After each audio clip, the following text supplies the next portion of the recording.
Mary my husband episode 10 की शुरुआत में जीवोंग बोलती है कि मैं तुमसे ब्रेकअप कर रही हूँ क्योंकि वो उसकी जैसी बेकार फैमिली की मेंबर बिल्कुल भी नहीं बनना चाहती।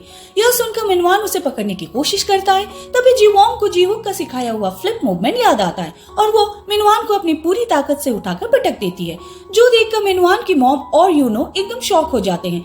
लेकिन जीवोंग यह सब करके काफी ज्यादा खुश थी और उसे बहुत ज्यादा अच्छा भी फील हो रहा था। इसके बाद हम मिनवान को देखते हैं जो कि जीवोंग की वजह से बहुत ज्यादा गुस्से में था और अपने घर पर चिल्ला भी रहा था, पर उसकी मॉम भी पीछे से आकर उसे ही पीटने लग जाती है और बोलती है कि यह सब तुम्हारी वजह से ही हुआ है, तुम्ही ने मिलवाया ना हमें उस बदतमीज लड़की से। तो मिनवान बोलता है कि मॉम, जीवोंग ऐसी नहीं है, वो बहुत ही अच्छी लड़की है, लेकिन पता नहीं आज उसे क्या हो गया, शायद उसे किसी ने पोजेस कर लिया। जो सुनकर उसकी मॉम बोलती है कि अभी अभी तुम्हें उस लड़की ने पटका और फिर भी तुम उसी की साइड ले रहे हो। वो गुस्से में अब उसी को ही पीटने लग जाती है और बोलती है कि मैं तुम्हें इसीलिए डिसिप्लिन में रखती हूँ ताकि तुम ऐसी लड़कियों से दूर रहो। पर किसी तरीके से मिनवान अपने घर से बाहर निकल जाता है और वो सोचता है कि अब इस जीवोंग को तो मैं नहीं छोड़ने वाला। फिर वो उसके घर पर जाकर दरवाजा पीटने लग जाता है और उसे बाहर आने के लिए बोलता है। पर दूसरी तरफ जैसे ही जीवोंग दरवाजा खोलती है तो हम देखते हैं कि उसके घर पर जीहुक और ह्यून आते हैं। असल में जीवोंग ने अपना अपार्टमेंट शिफ्ट कर लिया था और ये दोनों उसकी मदद करने के लिए वहाँ पर आए थे, जहाँ इस बिल्डिंग में जीहुक भी रहता था। ह्यून को यहाँ पर जीवोंग का आउटफिट बहुत ही ज्यादा पसंद आता है। ह्यून बोलती है कि यह सारा वो सामान है जो तुमने मंगवाया था, लेकिन ये फ्लावर्स तुमने नहीं मंगवाए थे।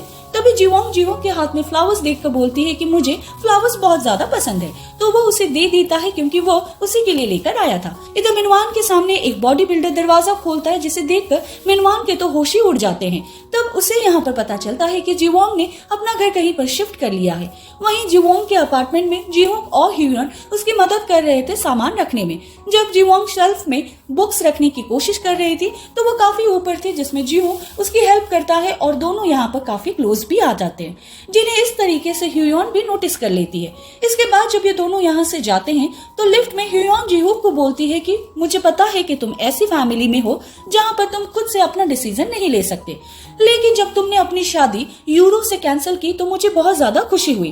पर क्या तुम्हारी लाइफ में कोई और है जिसे तुम पसंद करते हो, या फिर कोई ऐसा पर्सन जो कि मेरे बहुत ज्यादा क्लोज हो? पर जीहुक उसे यहाँ से जाने के लिए बोलता है और जाते जाते उसे बोलता है कि जीवोंग एक बहुत ही अच्छी इंसान है, इसीलिए मैं उसकी सिर्फ मदद कर रहा हूँ, जैसा तुम सोच रही हो वैसा कुछ भी नहीं है। यह बोलकर वो अपने रूम में चला जाता है और थोड़ा सा शाई फील करता है। इधर ह्यून भी सोच रही थी कि आखिर भाई को क्या हो गया है, उसने आज से पहले तो ऐसा कभी बिहेव नहीं किया। अगले दिन हम ऑफिस का सीन देखते हैं जहाँ पर मिनवान आकर अपने बैग को गुस्से से टेबल में पटकता है, जिसे सभी लोग उसकी तरफ ही देखने लग जाते हैं। तभी वहाँ पर जीवोंग की एंट्री होती है, जिसे देखकर मिनवान भी उसकी तरफ बढ़ने लग जाता है। पर जीवोंग उससे नहीं डरती और इससे पहले कि मिनवान उसे कुछ बोल पाता, जीवोंग उसे एक जोर का थप्पड़ लगा देती है और कुछ बोलने भी नहीं देती। पर जैसे मिनवान गुस्से में उस पर हाथ उठाने वाला था, तभी जीवोंग आकर उसे रोक देता है और बोलता है कि बहुत हो गया तुम्हारा। तो मिनवान कहता है कि जब वो मुझे थप्पड़ मार रही थी तब तो तुम नहीं आए उसे रोकने के लिए, तुम कितने ज्यादा अनफेयर हो। इस पर जीवोंग बोलती है कि तुम किसी और लड़की के साथ मिलकर मुझे चीट कर रहे हो, क्या यह अनफेयर नहीं है? यह बोलकर वो अपने बैग से एक रेड कलर की पैंटी निकालकर मिनवान के सर पर रख देती है और पूछती है कि यह किसकी है, जो कि मुझे तुम्हारी कार से मिली।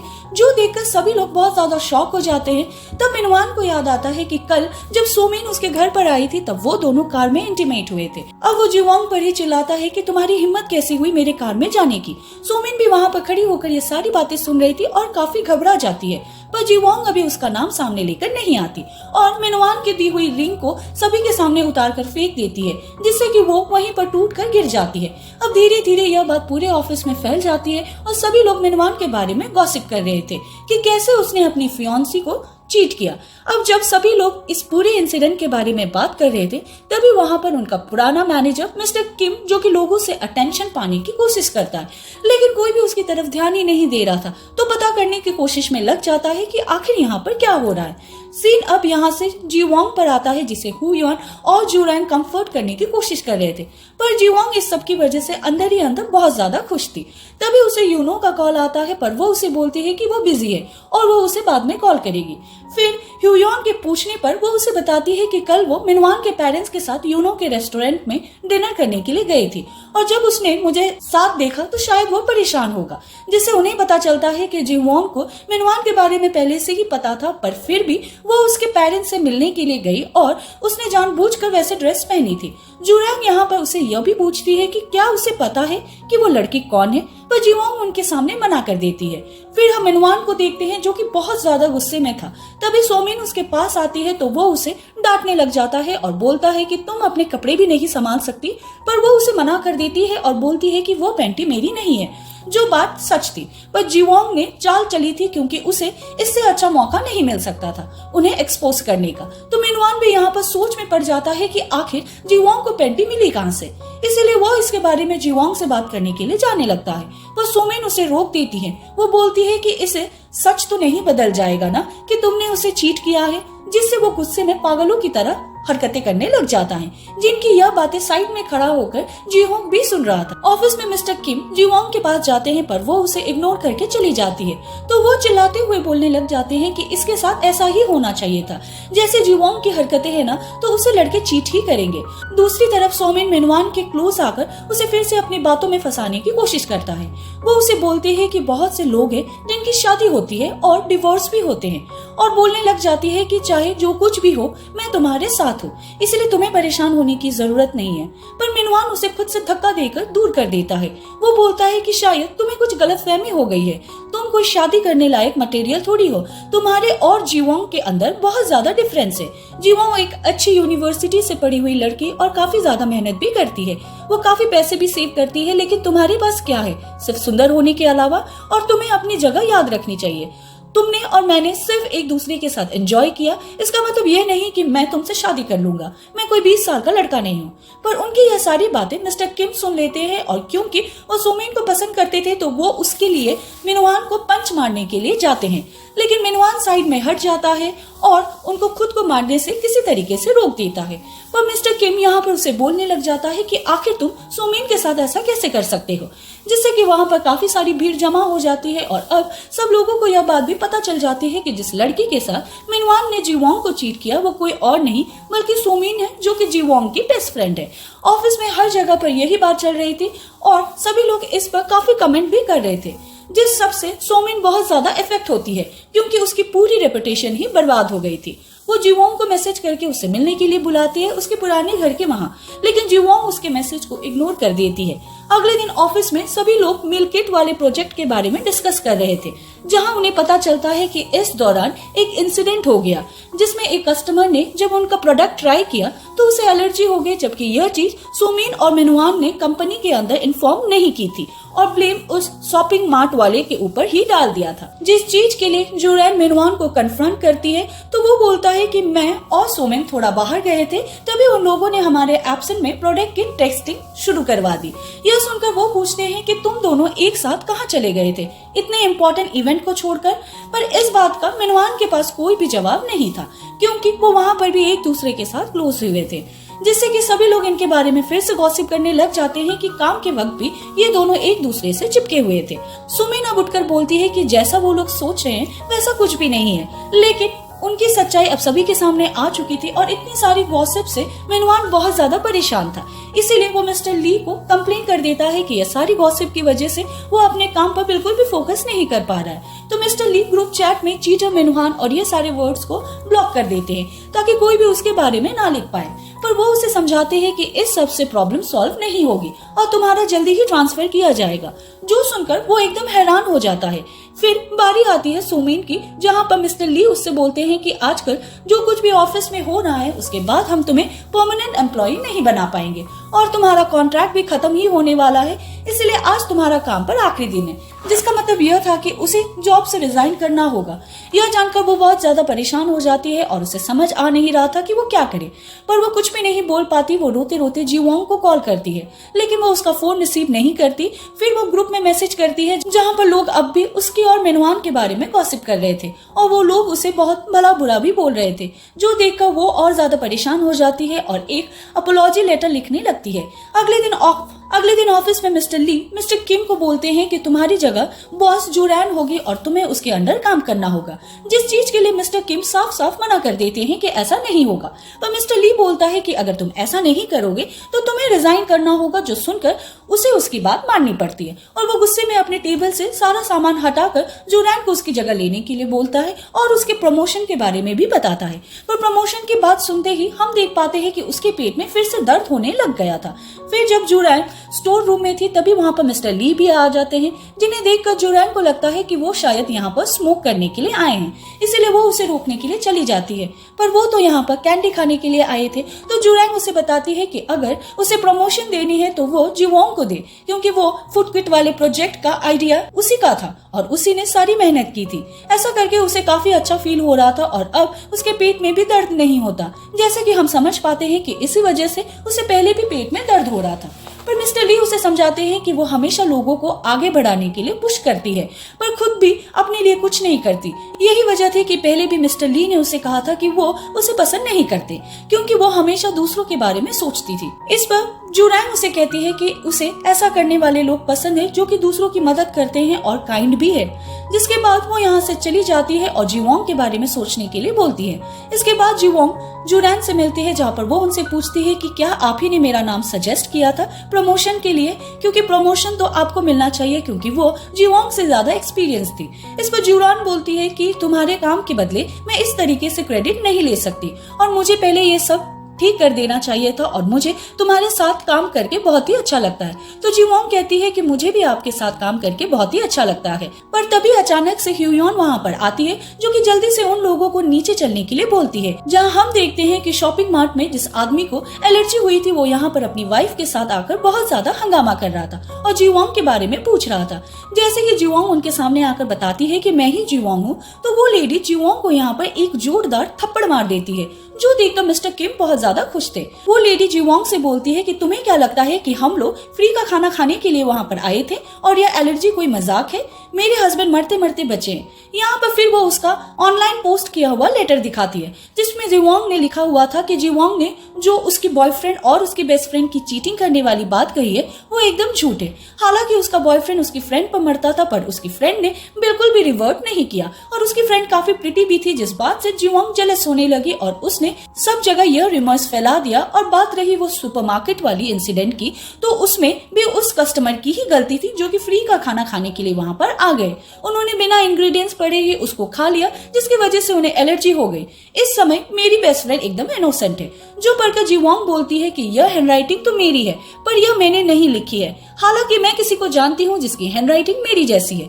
यह सुनकर सुमिन फटाफट से वहाँ से जाने लग जाती है, पर जीवोंग उसे चिल्लाकर रुकने के लिए बोलती है। वो उसके पास जाकर उससे बोलती है कि इस बार मैं तुम्हें इस तरीके से नहीं जाने दूंगी और उसे खींचकर उस कपल के सामने लाकर पटक देती है। जीवोंग बोलती है कि मानती हूँ कि हम लोगों से गलती हुई है, इसीलिए सही इंसान को आपसे माफी मांगनी चाहिए। जीवोंग उसका फोन निकालकर सभी को दिखाती है कि वो लेटर उसी ने पोस्ट किया था, जो सब देखकर सभी लोग वहाँ पर वीडियो बनाने लग जाते हैं और बोलती है कि सुमिन कितनी बेकार लड़की है, जिसने अपने आप को सही साबित करने के लिए जीवोंग के नाम से एक लेटर भी लिखा, जिसे यहाँ पर देखकर वो कपल बोलते हैं कि यह तो वही लड़की है जो कि मिनवान के साथ वहाँ पर आई थी। इसने उस वक्त हमसे माफी मांग ली थी, लेकिन उसके बाद यह सब लेटर पोस्ट किया। अब सुमिन की रेपुटेशन तो और ज्यादा गिर चुकी थी, इसलिए वो उस कपल से माफी मांगने लग जाती है। वो बोलती है कि आजकल पता नहीं मुझे क्या हो गया है, मुझे पता है कि मेरी गलती है, इसलिए मैंने यह सब चीजों को ठीक करने के लिए ये चीज एक्सेप्ट करी जो कि गलत था, इसीलिए मैं सबसे माफी मांगती हूँ। फिर वो जीवोंग से भी माफी मांगने लग जाती है,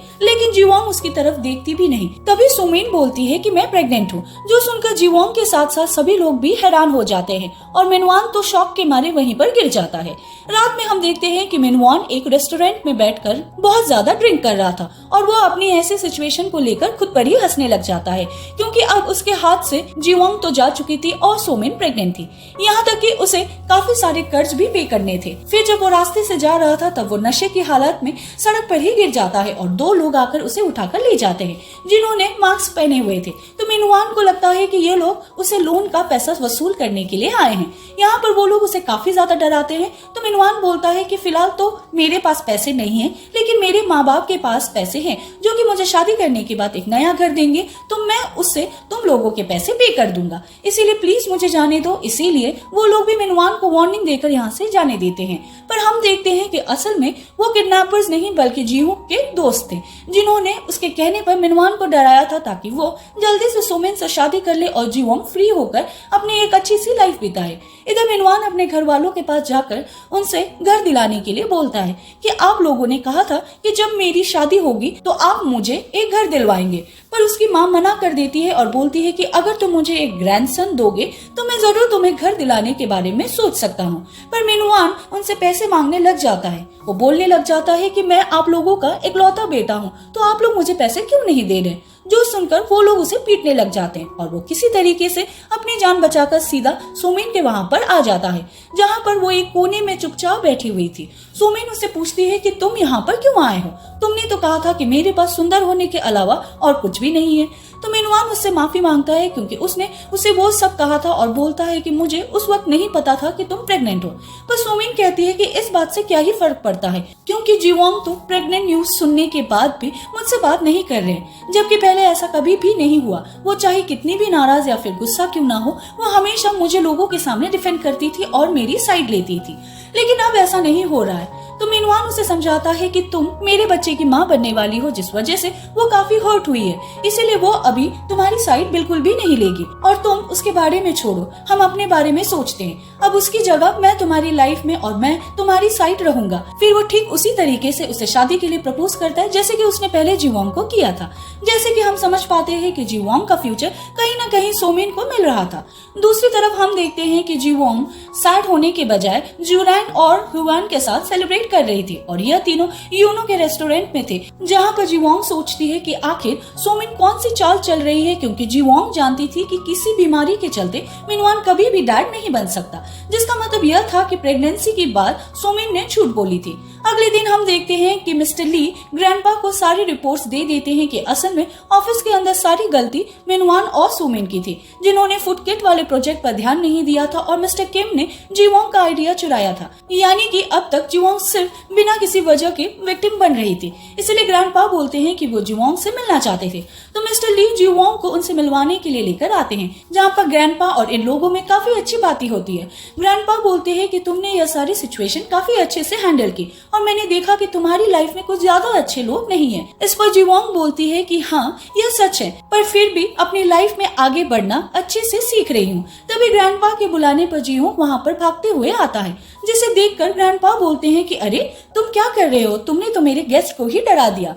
अब जैसे ही जीवोंग देखता है कि जीवोंग वहाँ पर आई हुई थी तो वो उसे देखकर हैरान हो जाता है। फिर ये दोनों आपस में बात करते हुए बाहर आने लगते हैं, जहाँ पर जीवोंग बोलते हैं कि ग्रैंडपा के साथ उसकी मीटिंग काफी अच्छी रही और वो बहुत ही अच्छे इंसान है। अब बातों ही बातों में जीवोंग उसे बोल देता है कि मिनवान जल्दी सोमिन से शादी करने वाला है, तो उसके बाद तुम क्या करोगी। तो जीवोंग बोलती है कि एक बार उनकी शादी कंफर्म हो जाए उसके बाद ही मैं सोचूंगी। इस पर वो कहता है कि वो दोनों शादी जरूर करेंगे, क्योंकि मैंने उसके फाइनेंशियल रिकॉर्ड्स चेक किए हैं, उसके ऊपर बहुत ज्यादा कर्ज है और अभी डिमोशन होने की वजह से उसकी सैलरी भी कम हो गई है, तो वो अकेले ही सब कुछ हैंडल नहीं कर पाएगा।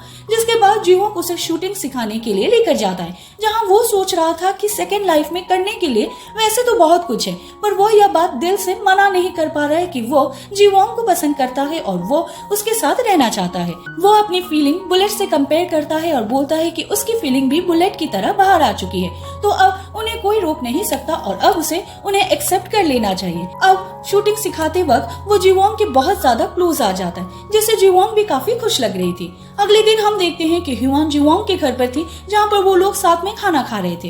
ह्यूआन उसे बोलती है कि तुमने तो बहुत ही अच्छा खाना बनाया है, क्या तुम मुझसे शादी करोगी। और जीवोंग बोलती है कि मैं कभी नहीं शादी करने वाली। तो ह्यूआन कहती है कि तुम्हारा बॉयफ्रेंड बेकार निकला, इसका मतलब ये नहीं है कि तुम शादी नहीं करोगे, और मुझे बताओ कि तुम्हें कैसा लड़का पसंद है। अब इससे पहले कि वो कुछ बोल पाती तभी उसे यूनो का कॉल आ जाता है, जिसे जीवोंग के मना करने पर भी ह्यूआन रिसीव कर लेती है और उसे बात करने के लिए बोलती है, जहाँ वो उसे क्रिसमस पर मिलने के लिए इन्वाइट करता है। दोनों रेडी होकर घर के नीचे आ जाते हैं, जहाँ पर यूनो उन्हें लेने के लिए आया हुआ था। अब जैसे ही जीवोंग कार में बैठती है तो ह्यूआन जीवोंग वहाँ से जाने लगती है और बोलती है कि उसे कुछ काम है, इसीलिए मैं तुम लोगों के साथ नहीं जा सकती, और यह बोलकर चली जाती है। पर हम देख पाते हैं कि असल में ह्यूयन को कोई भी प्लान्स नहीं थे और उसने तो यह सब जीहोंग के कहने पर किया था ताकि जीवोंग यूनो के साथ थोड़ा सा टाइम स्पेंड करके खुश हो सके। लेकिन ये सब करके जीहोंग बहुत ज्यादा जेलस फील हो रहा था और आइसक्रीम का पूरा बकेट लेकर उसमें से खाने लग जाता है, जिसे ऐसा करते हुए देखकर ह्यूयन बोलती है कि तुम्ही ने तो मुझे उन दोनों को डेट पर भेजने के लिए कहा था ना, अब तुम ऐसे क्यों बिहेव कर रहे हो और मुझे भी आइसक्रीम खानी है। तो वो गुस्से में आइसक्रीम के बकेट को आधा तोड़कर ह्यूयन को खाने के लिए दे देता है, जिसे ऐसे देखकर वो भी हैरान हो जाती है। इधर हम जीवोंग को देखते हैं जो कि यूनो के साथ काफी एंजॉय कर रही थी, पर जब वो वहाँ पर एक कपल को देखती है तो उसमें खुद को अपने साथ जीहोंग को इमेजिन करने लग जाती है और सोचती है कि क्या उन दोनों की शादी होने के बाद वो भी ऐसे खुश रह पाएगी। फिर जब यूनो शाम को उसे घर पर छोड़ने के लिए आता है तो जीवोंग उसे साफ साफ बोल देती है कि वो उसका एक अच्छा दोस्त है और वो भी हमेशा उसकी अच्छी दोस्त बनकर रहेगी, जिसे यूनो भी समझ जाता है कि जीवोंग उसे सिर्फ एक फ्रेंड की तरह देखती है। तो वो उसके साथ हैंडशेक करके स्माइल करके वहाँ से चला जाता है। जीवोंग अब जैसे ही अंदर जाती है तो जीहोंग एकदम से जोर से चीख मारता है, जिसे वहाँ पर देखकर जीवोंग पूछती है कि तुम यहाँ पर क्या कर रहे हो। जीहोंग बोलता है कि कुछ नहीं, मैं तो सिर्फ हवा खाने के लिए आया था। फिर जीवोंग बोलती है कि मुझे तुमसे कुछ बात करनी है। तो जीहोंग उसे अपने घर पर लेकर जाता है, जहाँ पर उसने जीवोंग के लिए काफी अच्छे से क्रिसमस की डेकोरेशन की हुई थी, जो देखकर जीवोंग काफी ज्यादा खुश हो जाती है। वो उसे बताती है कि आज मैं यूनो के साथ डेट पर गई थी क्योंकि वो मुझे काफी ज्यादा पसंद करता है। जीहोंग बोलता है कि हाँ, वो बहुत ही अच्छा लड़का है, पर तुमने उसे मना क्यों कर दिया आज? क्योंकि मैं तुम्हारी बातें वहाँ पर खड़ा होकर सुन रहा था। इस पर जीवोंग बताती है कि उसके साथ होकर भी सिर्फ तुम्हारे बारे में ही सोच रही थी। वो उसे बोलती है कि आज पहली बार मैं तुमसे अपनी फीलिंग शेयर करना चाहती हूँ और उसे अपने दिल की सारी बातें कह देती है कि कैसे वही दोनों एक दूसरे के बारे में अच्छे से जान सकते हैं। यह बोलकर वो उसे किस करके जाने लगती है, पर जीहोंग भी उसे रोककर वापस से किस करता है।